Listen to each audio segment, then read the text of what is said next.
2016 will be a year of celebration for the city of Cleveland. You see, our beloved City Hall turns 100 years old. There's a lot of history in these hallowed halls, and if these walls could speak, well, they tell a very interesting story.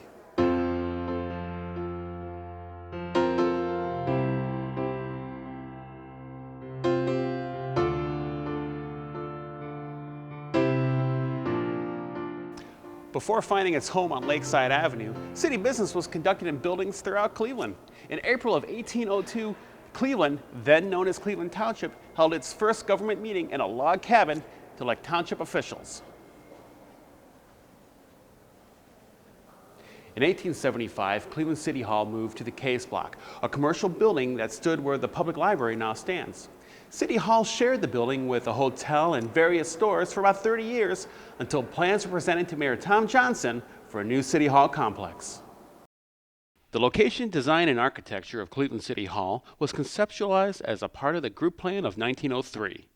The Group Plan laid the foundation for the development of Cleveland's Mall, along with the Federal Building, Cuyahoga County Courthouse, Public Hall, the Cleveland Board of Education Building, the Cleveland Public Library, and City Hall over a span of about 30 years. Shortly after purchasing the Case Block building, where City Hall had resided for the past 30 years, the Group Plan was presented to Mayor Tom Johnson. Plans for the new City Hall were finalized in 1907, and construction began in 1912. With a price tag of $3 million, the building was completed in less than 5 years. City Hall was dedicated on the 4th of July, 1916. Crowds by the thousands visited City Hall that day.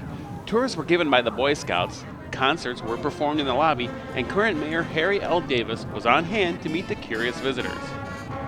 Those who stayed through the evening were treated with the largest fireworks display ever seen in Cleveland at that time. It was a great day for the city of Cleveland. Architecturally speaking, the new City Hall was beautiful, a great gem for the city of Cleveland.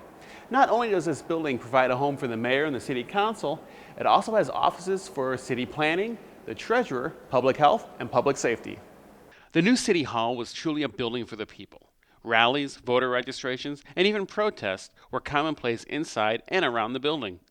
The rotunda made a great place to deliver speeches, as a person's voice would echo and could be heard anywhere in the room. A building like this, however, requires upkeep. As time passes, it became obvious that City Hall needed a bit of a facelift. There have been several renovations to the City Hall during its 100-year history.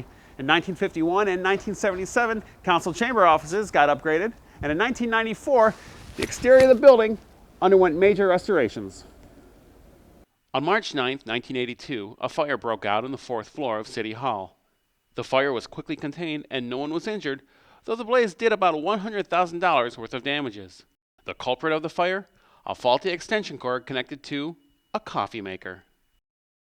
Today, Cleveland City Hall stands strong at its address at 601 Lakeside Avenue.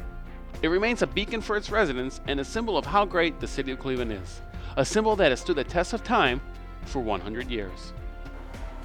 If you've never visited Cleveland City Hall, I urge you to stop by to see this architectural and historical marvel. Happy birthday, City Hall. At 100 years old, you're still looking good.